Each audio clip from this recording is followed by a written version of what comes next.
Les faubourgs de Saint-Maur en banlieue parisienne. Vue de la rue, cette petite maison ne paie pas de mine, mais allons voir de plus près. Bonjour, je vous en prie, rentrez. En 2008, Catherine Denner et sa famille achètent ce petit pavillon de banlieue avec un projet d'aménagement bien particulier. Donc voilà la maison qu'on a acquise à Saint-Maur, donc cette maison traditionnelle, ancienne, un peu petite pour notre famille. Et ensuite on a envisagé une extension, chose qu'on n'avait pas pensé dès le départ, puisqu'on cherchait une maison plus grande et qu'on n'arrivait pas à trouver. Aujourd'hui, l'extension a permis de tripler la surface habitable de la demeure et de la valoriser en tant que bien immobilier.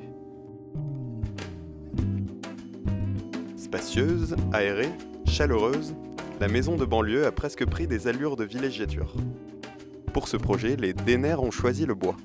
Le bois, tout naturellement, nous est venu à l'idée pour des raisons de rapidité d'exécution du chantier. On est 4, on a acheté une maison qui faisait 35 mètres carrés. C'était quand même une situation qui était un peu compliquée à vivre sur une durée trop longue. 3 ans après la fin du chantier, la famille Denner ne regrette pas le choix de la construction à Ossature-Bois. Catherine Denner évoque même cette période de travaux avec un brin de nostalgie. Donc là, on voit quelques photos.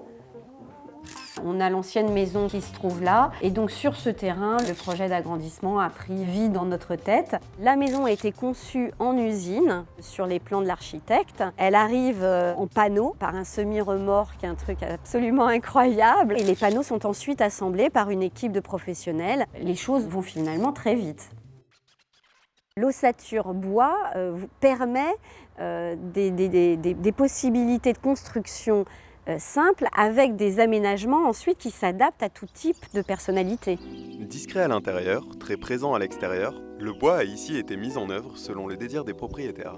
L'idée aussi du bois, c'était de ramener quelque chose d'un peu plus terrien ou un petit peu moins urbain. On a un côté proche de la nature, grâce au bois, grâce aux ouvertures aussi qui nous sont permis par ce matériau qui est léger. On peut faire des grandes ouvertures avec de grandes baies vitrées qui nous permettent finalement d'être en lien comme ça, à vivre dedans, dehors, avec ce passage facilité.